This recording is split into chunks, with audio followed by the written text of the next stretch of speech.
Hello hello नमस्कार, आप सभी का स्वागत है एक ऐसी वीडियो में जहां पर मैं एक ऐसे शानदार कॉलेज के बारे में बात करूंगा जिसकी प्रतिष्ठा, जिसकी औकात बहुत ज्यादा है। मैं जिम्मेदारी के साथ एक बात कह सकता हूं कि 115 साल की ये लेगेसी इसको बहुत ही अलग बनाती है आईआईटी से या बाकी इंस्टीट्यूट से। ध्यान रखिएगा, एक ऐसा कॉलेज है जिसने देश को 2 भारत रत्न दिए हैं और बहुत सारे पद्मश्री और पद्म विभूषण दिए हैं। मतलब ये कॉलेज की तो अपनी ही एक शानदार लेगेसी, जहां के प्रोफेसर्स बेहतरीन, जहां के स्टूडेंट बेहतरीन, जहां का रिसर्च एनवायरनमेंट बहुत ही शानदार है। जो भी अच्छी टेक्नोलॉजी होगी निश्चित रूप से अपग्रेडेड फॉर्मेट में यहां पर आपको दिखाई देगी। यहां पर कोई पुरखों वाली पढ़ाइयां नहीं होती हैं, अपग्रेडेड सिस्टम है, सही तरीके से एजुकेशन दिया जाता है, इसलिए इस कॉलेज की साख और प्रतिष्ठा बहुत ऊपर है। इस कॉलेज को 1909 में बनाया गया था जमशेद जी टाटा के द्वारा, मतलब आज के 115 साल पहले। तो मिलाकर सुन लो, आईएससी के पास 115 साल की अपनी लेगेसी है। रिसर्च में इससे बेहतरीन इंस्टीट्यूट पूरे भारत में नहीं है।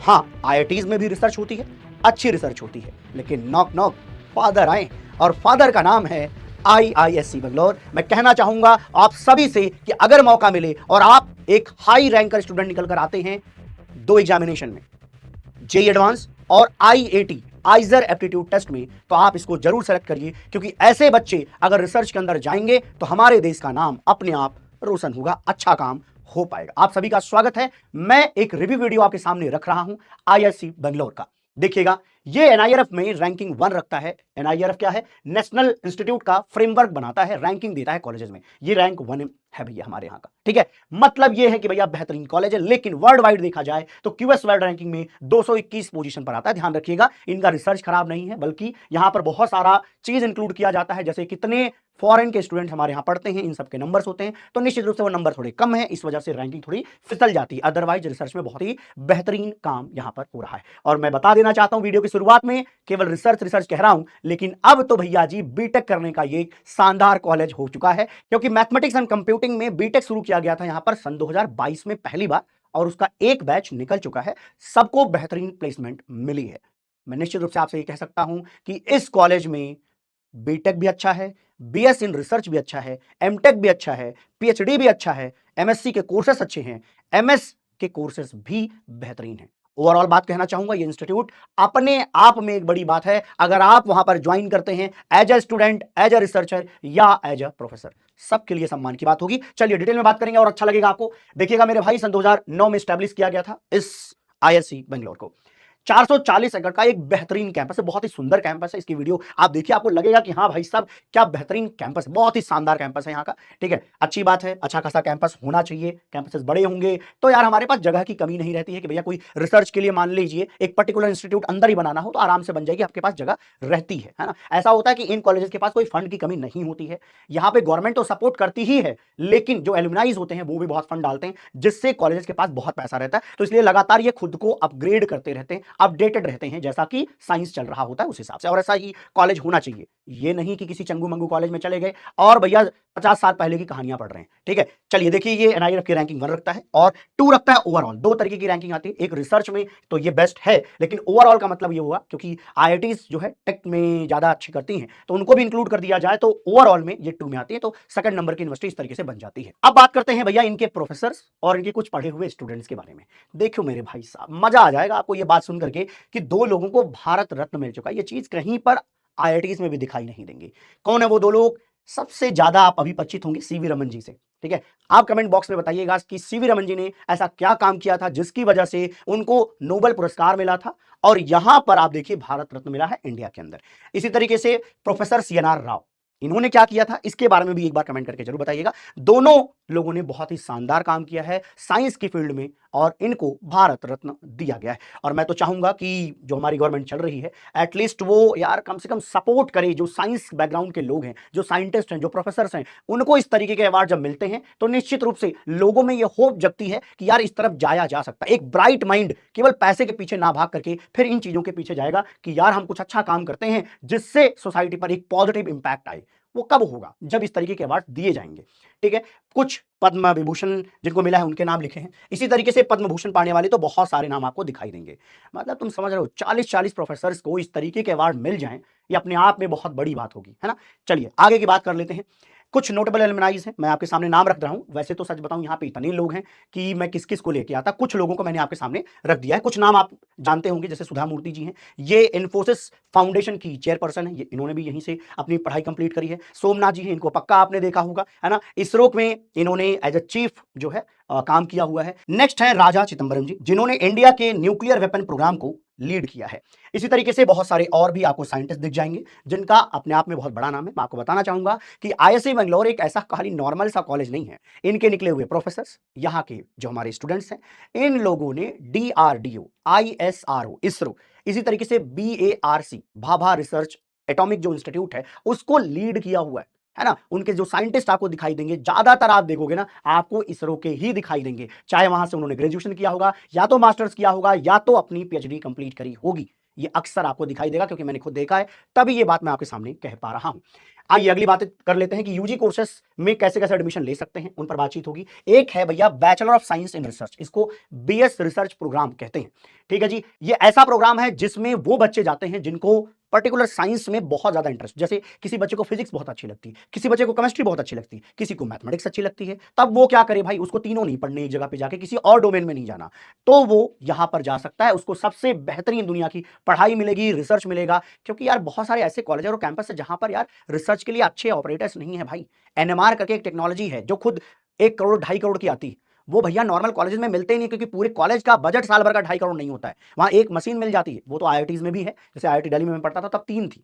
बहुत बड़ी बात है ये सब। और इतने महंगे जो हमारे इंस्ट्रूमेंट्स हैं वो लेना कब पॉसिबल है, जब गवर्नमेंट ज्यादा फंड करे और जो एलुमनाइज वहां से पढ़ के गए हैं वो भी सपोर्ट करें, और ये सब आईसीएस के अंदर मिलता है। इसीलिए अगर कोई बच्चा बीएस करना चाहता है तो निश्चित रूप से ऐसे कॉलेज को चुने, तो बहुत ही शानदार उसके लिए जीवन के लिए रहेगा। इसी तरीके से भैया नेक्स्ट हमारी डिग्री आती है यूजी कोर्स में, बीटेक 2022 में शुरू हुआ था।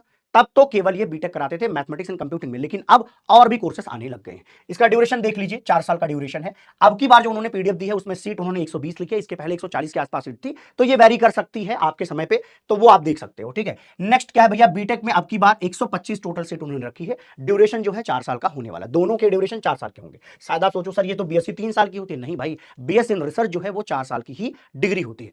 अच्छा जी, देखिए जैसे यहाँ पे लिखा बायो केमिस्ट्री फिजिक्स में, ठीक है, मटेरियल्स में जाना चाहते हैं, मैथमेटिक्स में जाना चाहते हैं, अर्थ एंड एनवायरमेंटल स्टडीज, तो कितने हो गए बीएससी के कोर्स? देखो 1 2 3 4 5 6, तो टोटल 6 कोर्सेस है मेरे भाई बीएस प्रोग्राम के लिए। अच्छी बात है, चलिए शानदार बात है। अब बीटेक करना है तो जेई एडवांस के अंदर रैंक लानी होगी, और इसी के थ्रू आप यहाँ पे अप्लाई करते हैं।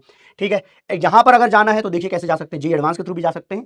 आइजर एप्टीट्यूड टेस्ट, आईएटी एक एग्जामिनेशन होता है, इसको प्लीज दे लीजिएगा। और ऐसा नहीं कि बहुत कठिन एग्जामिनेशन, आप दोगे आपको समझ में आ जाएगा कि हाँ यार आपसे हो रही है चीजें। ठीक है, एक बार इसका क्या करिएगा, प्रीवियस ईयर क्वेश्चन को डाउनलोड करके चेक करिए।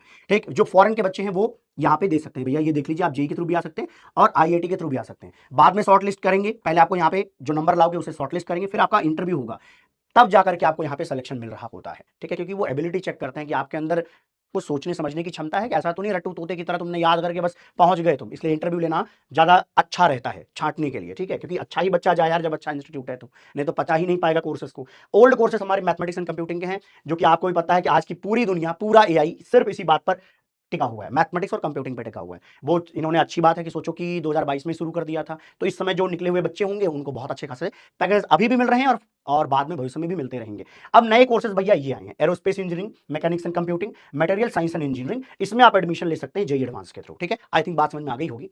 अगली बातचीत कर लेते हैं भैया, एलिजिबिलिटी क्राइटेरिया की बात करें तो 12th में आपको मैं बता देता हूं, इस साल जो जा रहे हैं उनके लिए, 2026 वालों के लिए, कि मतलब यही होता है कि आपने 1 साल ड्रॉप ले रखा है तो आप जा सकते हैं, कोई दिक्कत की बात नहीं है यहाँ पे। लेकिन एक बात ध्यान रखना, यहाँ पे ना आप पीसीएम में 60% होगा तो आपका काम चल जाएगा, लेकिन बीटेक के अंदर मेरे भाई 75% होना कंपलसरी कंडीशन है अगर आप इसमें जाते हो। क्यों पता है, जोसा की काउंसलिंग होती है, उस काउंसलिंग का रिक्वायरमेंट है कि आपके 75% होने चाहिए अगर आप आईआईटीज, एनआईटीज, आईएससीज में जाना चाहते हैं तो। आई थिंक बात समझ में आ गई होगी, ये बात मैंने इस साल के 2026 के हिसाब से लिखी हुई है। आई थिंक पूरी बात ठीक है, समझ में आया, वेरी गुड। आइए फीस की बात करते हैं। बीएस प्रोग्राम में अगर आप देखोगे तो 1 लाख रुपए के आसपास फीस लगती है, किसका, जनरल, ओबीसी और ईडब्ल्यूएस के बच्चे का। और जो एससी एसटी एंड पीडब्ल्यूडी वाले बच्चों के 20,000 रुपए टोटल फीस 1 साल की लगती है। ये एनुअल फीस है आपके 4 साल की, आप सोच सकते हो 4 लाख रुपए जनरल वाले बच्चे का खर्च होगा। लेकिन यहां पर अप्लाई करना पड़ेगा अलग से, ध्यान दीजिएगा, अलग से अप्लाई करना पड़ेगा। अप्लाई करने की ये रहेगी फीस। इतनी बात समझ में आ गई होगी मेरी समझ से। नेक्स्ट देखते हैं, अगर आप बीटेक के स्ट्रक्चर की बात करें, फीस स्ट्रक्चर की, तो साल भर में 2,20,000 रुपए, 2,21,000 रुपए के आसपास देना पड़ेगा जनरल, ओबीसी और ईडब्ल्यूएस के बच्चे को। लेकिन एससी एसटी कैटेगरी के बच्चे को 20,000 रुपए के आसपास देना पड़ता है। तो ये रहा आपका, पता है क्यों, क्योंकि यहां पर ट्यूशन फीस नहीं लग रही होती है। ट्यूशन फीस नहीं लग रही होती एससी एसटी के स्टूडेंट्स का, ठीक है। वैसे आगे चलिए, अभी फेलोशिप पर मैं बात करूंगा तो वहां पे भी चीजें समझा दूंगा, है ना। बीएस प्रोग्राम की अगर मैं बात करूं तो जो आइजर एप्टीट्यूड टेस्ट है आईएटी, उसका भैया रैंकिंग देख लीजिए। जनरल के बच्चे को 43 रैंक लाना पड़ेगा, 43 रैंक, और अगर फीमेल है तो 141, ईडब्ल्यूएस कैटेगरी के लिए 15, ठीक है, ईडब्ल्यूएस फीमेल के लिए 58, ओबीसी के लिए 47, उसमें फीमेल ओबीसी के लिए 116, एससी के लिए 33, ये देख रहे हो भाई साहब, फीमेल के लिए 146, एसटी, इस तरीके से आपको रैंक दिख जाएगी। तो मेरे भाई इस एग्जामिनेशन में बहुत ही शानदार रैंक लानी पड़ेगी, तब आपका सिलेक्शन होगा। नेक्स्ट देखते हैं जेईई एडवांस में। जेईई एडवांस में ज्यादातर बच्चे इनिशियल वाले जो होते हैं वो क्या प्रेफर करते हैं, बीटेक प्रेफर करते हैं। तो वो यहाँ का ही बीटेक ले लेंगे, है ना, जो टॉपर्स हैं, या तो यहाँ जाएंगे आईआईसी बेंगलोर, या तो वो आईआईटी दिल्ली, या तो आईआईटी बॉम्बे, इन्हीं तीन में से वो प्रेफर करते हैं, ठीक है। लेकिन अगर मैं बीएस प्रोग्राम की बात करूं तो देखिए, जनरल में 2200 रैंक तक आप आ सकते हैं, जनरल फीमेल में इतनी रैंक आ सकती है। तो अपने कैटेगरी के हिसाब से प्लीज आप अपनी रैंक देख लीजिएगा, ठीक। नेक्स्ट भैया बीटेक की कट ऑफ, तो इनके ही वेबसाइट हमने उठाया है ये। इन्होंने पिछले साल का बताया कि जनरल का जिसका 856 रैंक है ना, वो हमारे यहाँ आया हुआ था, ये कहना चाह रहे हैं। फीमेल में 1707, ईडब्ल्यूएस में 130, ठीक है, ईडब्ल्यूएस फीमेल में 4। देखो ये वाली जो चीजें लिखी रहती है कैटेगरी रैंकिंग है, नहीं तो तुम सोचो सर ऐसे कैसे है, जनरल का ये है तो ईडब्ल्यूएस का तो और ज्यादा होना चाहिए। अरे ये ईडब्ल्यूएस कैटेगरी की उनकी अपनी रैंकिंग है, ये ओबीसी कैटेगरी की अपनी रैंकिंग है, उनकी अलग से रैंकिंग आती है, ठीक है। जनरल वाले बच्चे का तो एक रैंक आती है सिर्फ, ठीक। तो बाकी लोग प्लीज अपने हिसाब से यहाँ पे चेक कर लीजिएगा, ठीक है। ओके ओके, नेक्स्ट देखते हैं फेलोशिप। वैसे मैं आपको बता देता हूं, यहाँ पे बीएस प्रोग्राम के अंदर की सबसे अच्छी बात यह है कि आपको मंथली स्कॉलरशिप 5000 से 7000 के रेंज में मिल सकती है। वैसे मैं बताऊं ज्यादातर बच्चे तो एलिजिबल ही रहते हैं, है ना, इतने पढ़े लिखे हो कि तुम्हें मिल जाएगी, ठीक है। बहुत सारे मिलते हैं, तो ये मैंने खाली नाम यहाँ पे मेंशन कर दिए हैं, बहुत सारे हैं। लेकिन इनमें से कई बच्चे ऐसे होते हैं जिसको इंस्पायर मिलता है, तो जिसको वो मिल रहा होता है फिर यहाँ की नहीं मिलेगी, ऑब्वियस सी बात है, कोई एक ही फेलोशिप मिलेगी। इंस्पायर मिले तो ज्यादा अच्छा है, अदरवाइज यहाँ पे भी 7000 रुपए सोचो मिल रहा है, 5000 रुपए मिल रहा है, तो कितनी बेहतरीन चीज है यार एक बच्चे की पढ़ाई के लिए, मतलब उसका अंदर का डर खत्म हो जाएगा, है ना। चलिए जी, नेक्स्ट बात कर लेते हैं फैसिलिटीज की। फैसिलिटीज की तो क्या ही बात करें भाई साहब, हमारा एकदम सर यहाँ पे नतमस्तक है, सब कुछ है यहाँ पे, क्या नहीं यार, ग्रीनरी नेक्स्ट लेवल है भाई। कैंपस देख के तो ऐसा लगता है कि जैसे यहां से कभी ना ही निकले तो ज्यादा अच्छा है, सच बता रहा हूं, ठीक है। सब कुछ है, जिम खाना है, लैब्स तो मतलब इंटरनेशनल लेवल की है, इसी तरीके से बहुत सारे क्लब्स मिल जाएंगे, और हॉस्टल्स बेहतरीन मिल जाएंगे आपको, सुपरमार्केट मिल जाएगी, मतलब सारी सब कुछ अवेलेबल है जो एक बच्चे को जरूरत होती है, सब कुछ मतलब सब कुछ, ठीक है। यहाँ पर देखिए 5 तरीके की मेस है, जिसमें से 3 जो है वेजिटेरियन है केवल, और 2 है जिसमें वेज और नॉन वेज दोनों मिल रहा होता है। तो प्रॉब्लम ऐसा कुछ है आती नहीं, मतलब आज तक मैंने नहीं सुना किसी बच्चे को ये कहते हुए कोई दिक्कत आ सकती है। देखिए ये जो डेटा मैंने आपके सामने रखा है, ये एक लिंक्डइन पे एक पोस्ट आया था, वैसे तो उन्होंने 28 एलपीए जो है मीडियन पैकेज क्लेम किया है। तो मैंने सोचा यार उतना बड़ा दावा ना ठोकने के बजाय मैं ये कह देता हूं बच्चे से 25 लाख 26 लाख आप आराम से बना सकते हो, अगर आप बीटेक की डिग्रीज में जाते हो तो आराम से, मतलब बहुत ही आराम से, ऐसा कोई बिग प्रॉब्लम नहीं आएगी, इतना तो नॉर्मल हो जाएगा, ठीक है, इसमें कोई दिक्कत नहीं आती। मैं बहुत ही स्पष्ट आपको बता देता हूं ये बात, ठीक है, इसलिए मैंने बताया कि देखो लिंक्डइन से उठाया मैंने ये। अब आते हैं बात की चूज आईएससी के बारे में, क्योंकि ना है क्या, बीटेक की अभी एक ही यार, अभी एक ही बैच निकला है, उसी का डेटा हमारे पास आया था, तो मैंने कहा ठीक है हम बच्चे को बता देते हैं, इतना ही हमारा काम रहेगा। अब क्यों चुने, क्योंकि सब कुछ बेहतरीन है इसलिए चुने, सबको ये मौका देते नहीं है, और मौका मिल जाए छोड़ना नहीं है, बस इतनी सी बात है। लव यू ऑल मेरे प्यारे, खुश रहिए, प्रसन्न रहिए, आबाद रहिए, जा रहिए, मस्त रहिए, कमेंट करिए कैसी लगी वीडियो, आगे किस टॉपिक पर आपको जानना है, क्या ऐसे ही जो इंस्टीट्यूट है आइजर्स जिसका आपने एग्जामिनेशन सुना आईएटी, उसके बारे में भी मैं आपको बता दूं, जरूर बताइएगा। नमस्कार।